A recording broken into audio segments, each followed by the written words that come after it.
이래교회가 이제 2살이 되었습니다. 하나님께서 계획이 있으시고 목적이 있으셔서 이 교회를 세우셨사오니 주님 3살이 되고 10살이 되고 100살이 될 때까지 우리 하나님께서 동행하여 주시고 역사하여 주셔서 이곳에 모이는 모든 사람들이 이곳에서 하나님을 만나는 귀한 은혜가 있게 하시고 이곳에서 하나님을 예배할 때에 하나님의 놀라운 역사가 임하는 귀한 우리 이레교회가 되게 하여 주시옵소서. 감사드리며 예수님 이름으로 기도합니다. 아멘. 지난번에는 노아 방주 이제 이야기했는데 노아 방주가 상징하는 게 이제 예수 그리스도를 상징합니다. 보통 우리가 예수 안에 있다라는 말들을 많이 해요. 예수 안에서 노래도 있고 예수 안에 있다. 그리스도 안에서라는 성경 구절들이 굉장히 많아요. 너희가 예수 안에 있으면 그리스도 안에 있으면 그럼 이 안에 있다라는 말이 무슨 말일까요? 우리가 예수 안에 있다. 우리가 예수 몸속에 있는 건가요? 물론 방주 안에 있는 사람과 동물들은 다 살았지만 그럼 우리가 지금 예수 안에 있으려면 어떻게 해야 예수 안에 있는 걸까요? 예수 안에 있다는 것은 소속입니다. 소속. 네가 어디 소속이냐? 그러면 난 예수님 소속이야. 이제 이렇게 되는 거예요. 우리가 예전에는 어디에 있었냐면 아담의 허리에 있었어요. 아담의 허리에. 그래갖고 아담 안에 있었어요. 그래서 아담 안에서 어떻게 되냐면 제가 말씀 한 구절 한번 찾아볼게요. 고린도전서 15장 21절부터 22절까지 한번 찾아보실까요? 고린도전서 15장 21절 22절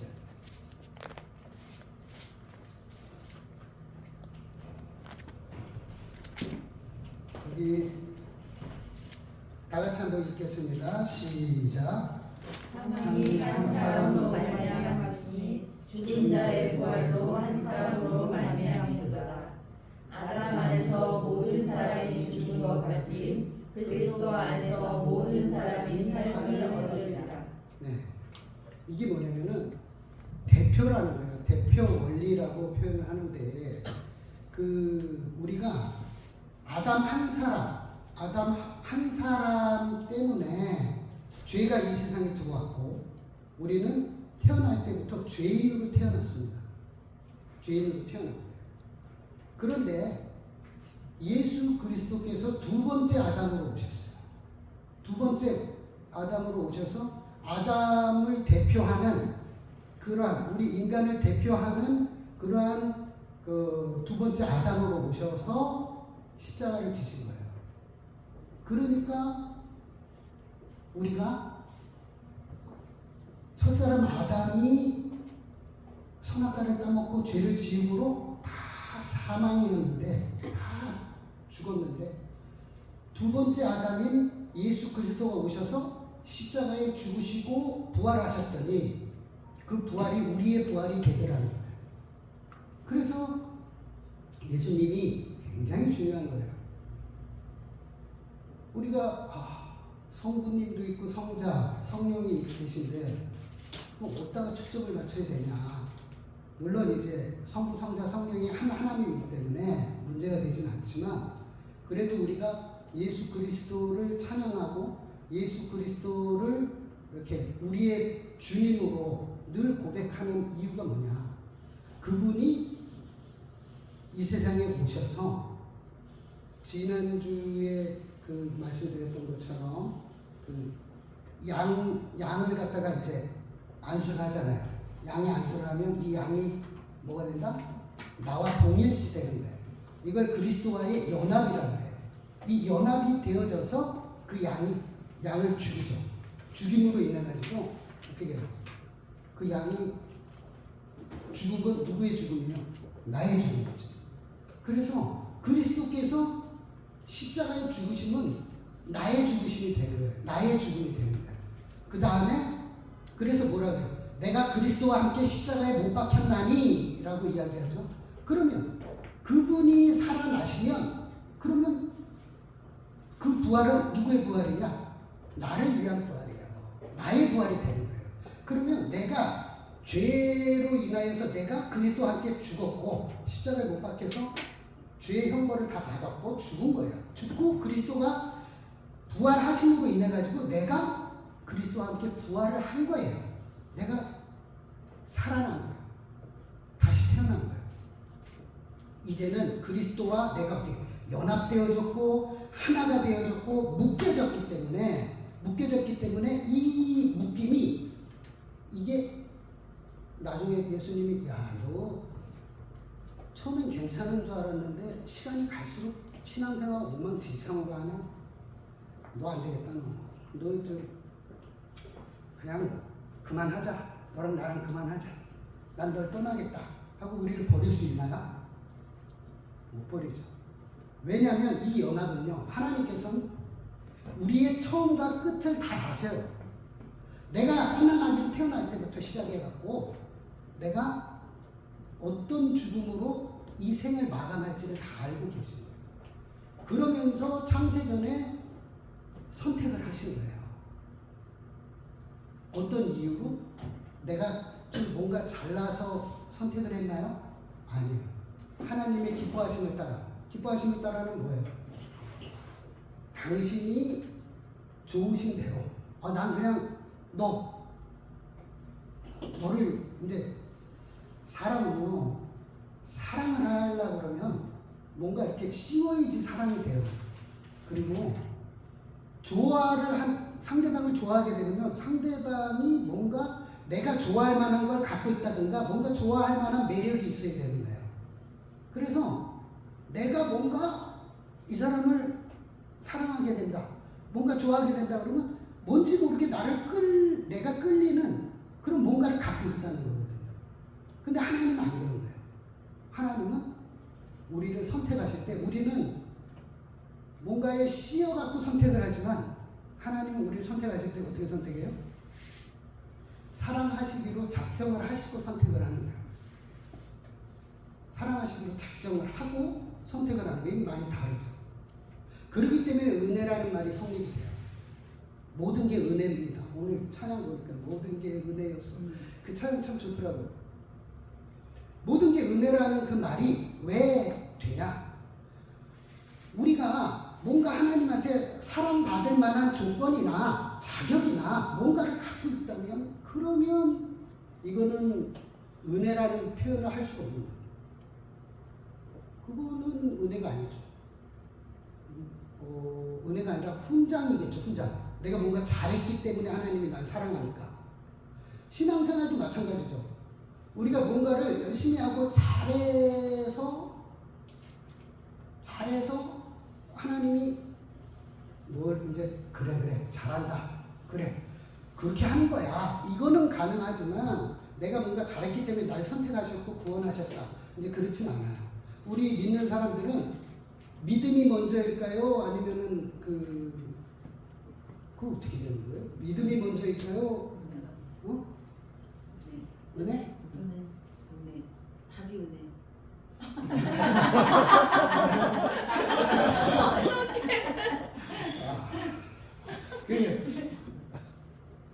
회개가 먼저냐, 믿음이 먼저냐, 이제 그런 얘기들이 있어요.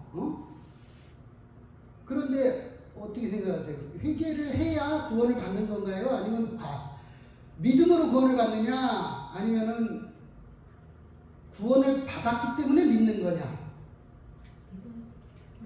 믿음으로 구원을 받는다라고 보통 많이들 알고 있잖아요.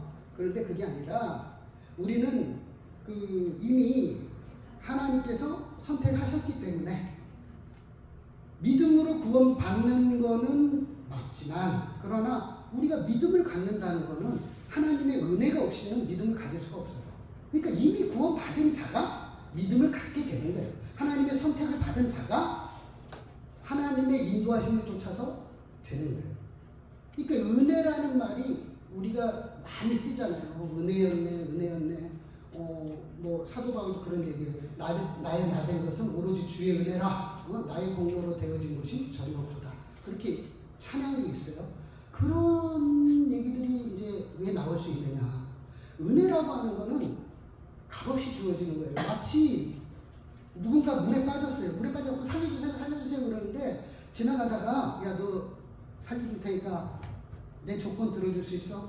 아니면은 살려주면 얼마 줄래? 이런 식으로 이야기를 하면 그 은혜가 될 수는 없는 거예요.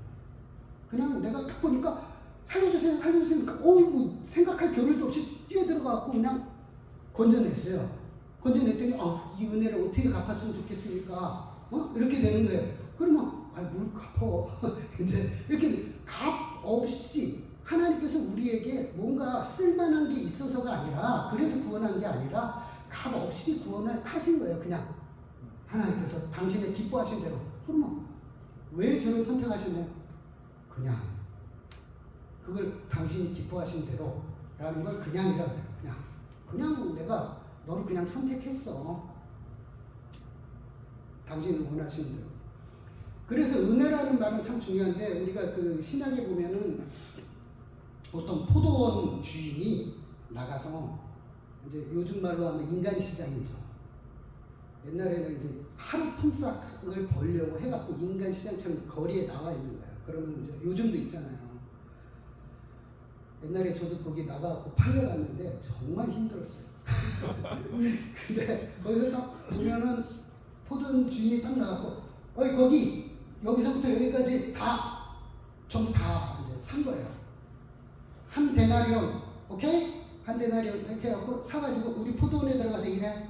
갖고 일을 보냈어요. 그런 다음에 오후 3시쯤 밖에 나가봤더니 오후 3시에도 있네. 넌 왜 여기 있냐? 그러니까 저를 써주는 사람이 없어. 그래? 그럼 우리 포도원 가서 일해. 시간이 많이 갔는데 괜찮아. 한 문나 줄게. 좋아. 한 데나리온 한 문나 똑같은 거예요. 예, 갔어요.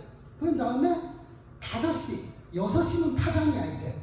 그런데 5시에 나갔는데 막판에 또 있어요. 야, 너는 하루 종일 뭐 하냐? 그러니까 저 써주는 사람 없었고요. 이제 집에 와서 마누라 얼굴 어떻게 봐야 될지 모르겠어요. 이제 이러는 거예요. 그러니까 주인이 1시간 남았지. 너도 들어가서 일해. 내가 한 번 놔줄게. 이렇게 된 거예요.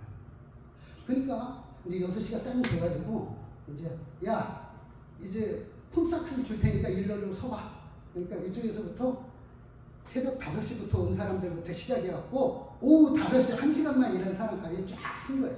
쫙 서가지고 이쪽에서 이제 돈을 주는데, 이쪽에 5시에 온 사람 1시간 늦게 일하는 사람은 한 문화를 주는 거예요.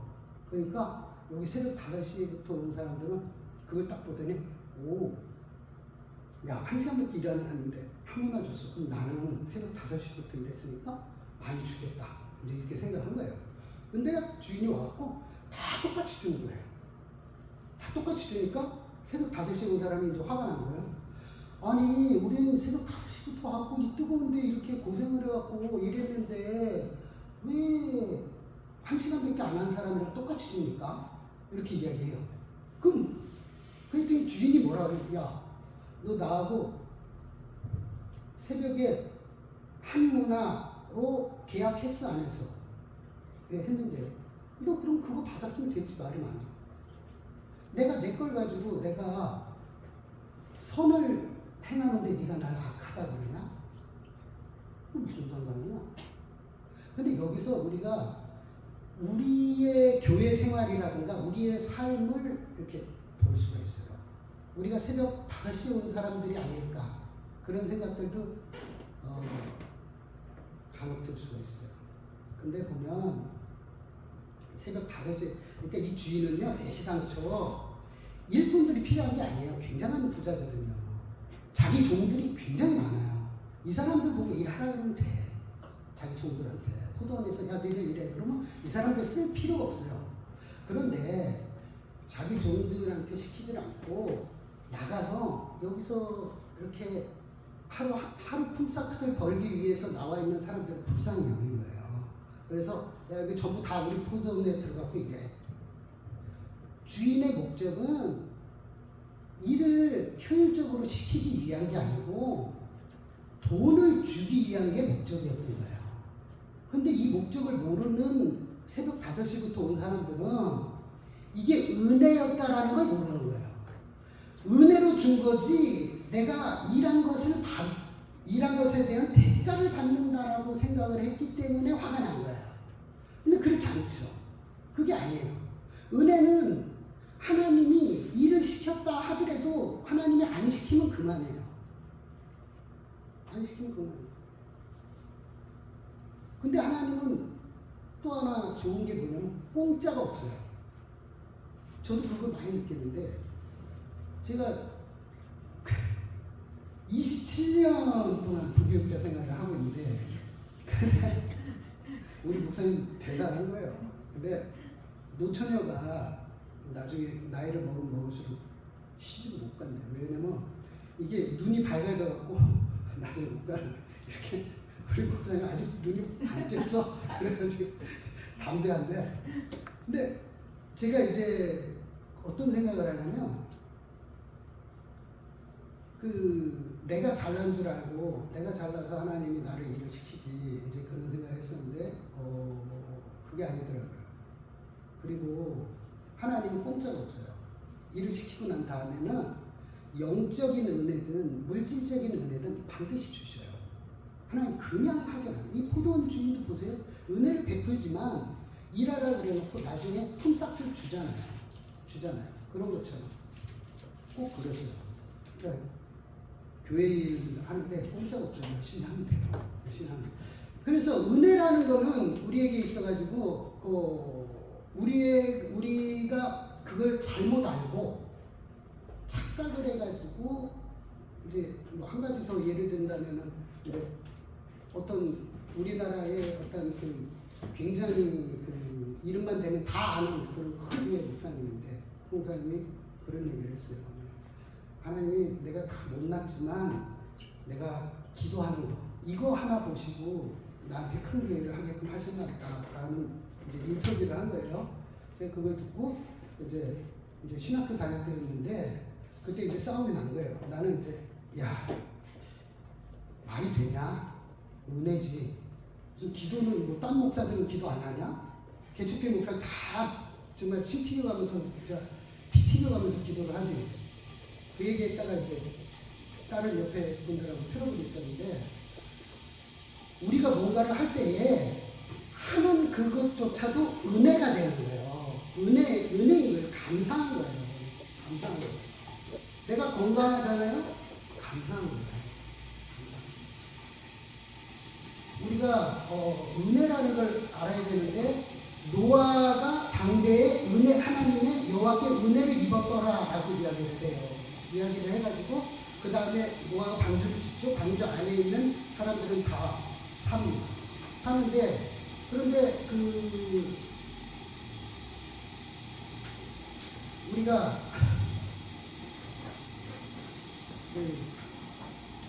이번에 어떻게 안 나왔어요? 잊어버렸어요.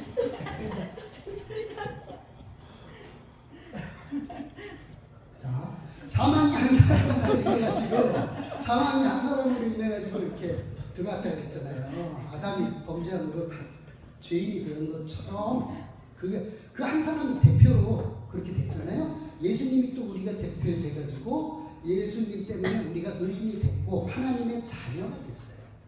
그러니까 예수님께서 부활하시고 난 다음에 하나님의 아들로 인정되셨다. 그분은 원래 하나님의 아들로 인정될 필요가 없어요. 우리 때문에 우리의 대표이기 때문에 인정이 되는 거예요. 그러니까 우리가 축구할 때 어때요? 월드컵 축구할 때 옛날에 저는 몰랐는데 2002년 월드컵 했을 때 우리나라가 4강까지 진출했잖아요. 제가 중앙시장을 나 혼자 걷고 있는데 차가 없고 사람이 없어. 이상하게 나 혼자 걷고 있는데 갑자기 좀 있다가 와! 소리가 길 가다가 깜짝 놀랐어요. 사람이 없는 길거리에. 저는 그때 월드컵이 뭔지 몰라고 그냥 길을 돌아다니고 있었어요.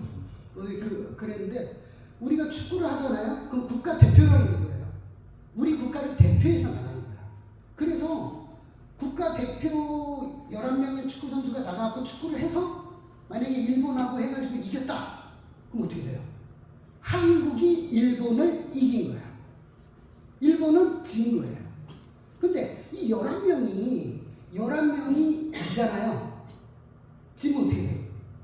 우리가 진 거예요. 대한민국의 모든 소속되어 있는 모든 사람들이 다 진 거예요.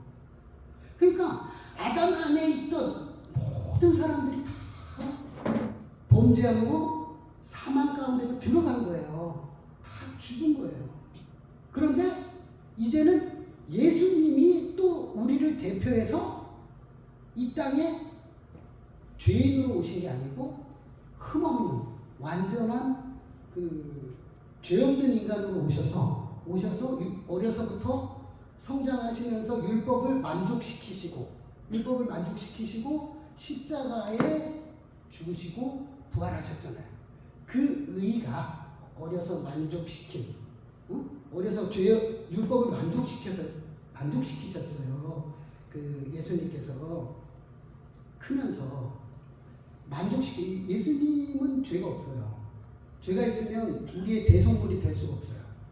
그러니까 죄 없는 인간으로 오셔야 했기 때문에, 그렇기 때문에 인간의 피가 들어가면 안 돼요. 갖고 그냥 마리아의 성령으로 인해 가지고 마리아에게 그냥 잉태가 되어진 거지. 그러므로 죄 없는 사람으로 오신 거예요. 그래서 이제 십자가에 죽으셨잖아요. 그러니까 예수님 건 전부 다 이제 내 거가 되는 거예요. 왜냐면 그분하고 나는 하나예요. 하나. 내가 예수 안에 있는 거예요. 난 예수님께 속해 있는 거예요. 소속되어 있는 거예요. 나는 일회교회에 소속되어 있잖아요. 그런 것처럼 예수님의 소속이 된 거예요. 그래서 로마서에 보면 뭐라 그래요? 영에 속해 있지 않는 사람은 그거는 다 사망이라는 거죠. 그럼 영에 속해 있는 사람은 어떤 사람이냐? 성령에 속해 있는 사람, 예수 그리스도에게 속해 있는 사람을 이야기하는 거예요. 근데 여기에는 은혜가 들어간다는 거예요. 은혜로 됐다는 거예요. 은혜로. 뭘? 우리가 잘나서 된 거 하나도 없다는 거예요. 전부 다 택하심을 그냥 입었기 때문이라는 거예요. 간혹가다 우리 아들, 딸들이 물어봅니다. 뭐라고 물어봐요? 아빠, 왜 그러면은 딴 애들은 구원을 안 하시고 우리만 구원하셨어? 네, 그런 것도 물어봐요. 물어보면 이제 어릴 때 물어봤는데 요즘엔 물어보지도 않더라고요. 근데 그러면은 이제 제가 이제 이야기를 하죠. 그거는 우리는 구원 받은 사람들은 구원 받은 거에 감사할 일이지, 왜 나는 구원해놓고 저 사람은 구원 안 했어요? 이렇게 물어볼 수 있는 게 아니다. 그잖아요? 여기 내가, 야, 너 잘생겼네. 100만 원 줄게. 100만 원 줬는데 나만 줘요? 쟤는 안 줘요? 야, 갖고 와.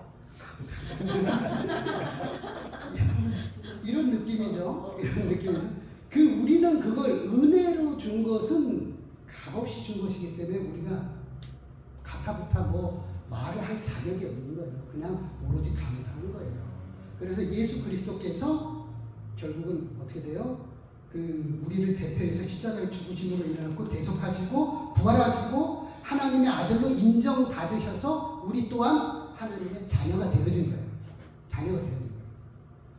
그리고 한 가지 예를 들어볼게요. 우리가 어떤 식이 되냐면, 이제 여기 일회교회를 대표하는 게 이제 유은신 목사님이니까, 유은신 목사님 딱 이제 하늘나라에서 이제 재판이 열렸어요. 재판이 딱 열렸는데 유은신 목사님 딱 쓰고, 그러면은 검사, 죄를 정죄하는 사람 검사잖아요. 사탄이야. 사탄이 딱 그런 거예요. 재판장님, 그럼 재판장님 누구겠어요? 하나님이시죠. 하나님께 재판장님, 유미심은 몇 년, 몇 월, 며칠 날 태어나서 이러이러한 죄를 졌고 이런 죄를 졌고 맨날 뭘 죄를 졌고 무슨 죄를 졌습니다. 그러므로 인해서 유미심은 사형에 해당되오니 사형의 언도를 내려주십시오. 하고 청구를 딱 하는 거예요. 그러면 재판장이 유미심 그런 죄를 지은 게 맞냐? 그럼 유미신 예 맞습니다. 그래. 근데 이제 유미신 목사님의 변호사가 있을 거 아니에요. 변호사가 딱 나와가지고 재판장에 유미신 목사는 태어나서 몇 년 며칠 날 이러이러한 죄를 이러이러한 증거는 맞습니다. 그러나 그 죄는 예수 그리스도의 대속 사역에 의해서 다 사해졌습니다. 그 증거물로 예수 그리스도의 피를 내놓겠습니다 하고 그리스도의 피를 딱 내놓는 거야. 그 증거물이 피는 곧 생명이거든요. 생명을 뜻하는 거예요. 그러므로 인해 가지고 유미심은 그런 죄를 졌지만 유미심은 나와 함께 죽었습니다. 그리고 나와 함께 십자가에 못 박혀서 고통을 당했고 그리고 나와 함께 부활했습니다. 부활했기 때문에 유미심은 이제 모든 죄가 사하여졌습니다. 이 변호를 누가 할까요? 그렇죠. 예수님이 해요. 근데 그 예수님이 빽이 좋아. 하나님 아들이네. 얼마나 빽이 좋아요. 그 하나님 아들이 편을 들어주는 거예요. 유미심은 나하고 아버지 내가 제 죄가를 다 해결했어요. 다 치렀어요. 치렀으니까 쟤는 죄가 없는 거예요. 이걸 중보사역이라고 해요. 중보자로서 우리에게 이렇게 변호사의 역할을 해주는 거예요. 그러면 재판장이 이제 판결을 내리는 거죠. 유미심은 몇 년 며칠 날 이러이러한 죄를 지어서 사형에 해당이 되어 지옥에 갈 수밖에 없으나 그러나 예수 그리스도가 그 죄가를 대속하였고 그의 부활은 예수 그리스도의 부활이요 그의 부활은 유미심의 부활이요 그의 대속은 유미심의 대속이며 그리고 그의 하나님의 자녀로서의 인치심은 유미심의 하나님의 자녀로서의 인치심이다. 그러므로 유미심은 무죄이며 하나님의 자녀이고 그리고 의인이다 라고 빵빵빵 하고 재판장이 이거 치는 거예요. 그러면 어떻게 되는 거예요? 유미심에 대한 재판은 끝난 거예요. 어떻게 된 거예요? 죄인이 아니라 의인이 된 거예요. 의인이 된 거예요. 그래서 로마서에서 뭐라 그러냐면 너희가 법 아래 있지 아니하고 은혜 아래 있다. 이제부터 신분의 변화가 생겼어요. 그래서 너희는 이제부터는 법 아래 있지 아니하고 은혜 아래 있다 라고 이야기해요. 법 아래 있는 거는 마치 이런 거예요. 법 아래 있는 거는 뭐예요? 법은 누구에게 적용이 됩니까? 타인에게 적용돼요? 내 가족에게 적용이 돼요? 그러니까 예를 들어 누가 나한테 그 사기를 쳐갖고 내 물건을 도둑질해 갔어. 내 지갑에서 2천만 원을 훔쳐갔어요. 그럼 제가 어떻게 해요? 법대로 경찰서에 신고를 하죠. 그래갖고 이 사람이 이제 잡혔어. 그러면 법대로 처벌을 받잖아요. 근데 그게 아니라 내 새끼가, 내 자식이, 진우가, 이렇게 훔쳐갔어. 2천만 원 훔쳐갔어. 그러면은 어떻게 해요? 딱 잡고 경찰서로 가자. 갖고 112에 신고해가지고 경찰서에 집어넣나요? 그렇게 집어넣는 부모가 어딨어요? 그리고 법적으로도 자기 자식이 훔쳐간 거 법적으로 그게 구속이 안 된대요. 구속이 안 된대요. 법적으로도. 그래서 자기 자식이 훔쳐간 돈은 내가 법으로 할 수가 없는 거예요.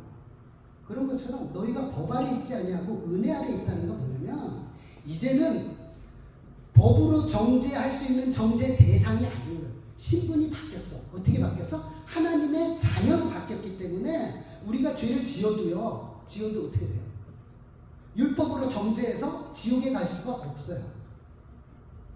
그 대신 어떻게 돼요? 두들겨 패죠, 하나님이. 하나님 맴매를 하실 거 아니에요. 왜? 도둑놈으로 크지 않게끔 제대로 크게끔 하기 위해서 하나님이 매를 내셔요. 이걸 좋게 얘기하면 교정이라고 해요. 교정. 응? 죄에 대한 대가로 네가 나쁜 짓 했으니까 맞아야 돼. 죄에 대한 대가를 때리는 게 아니라 다음부터는 그렇게 하지 말라고 교정을 하는 거예요. 바로 잡아주는 거예요.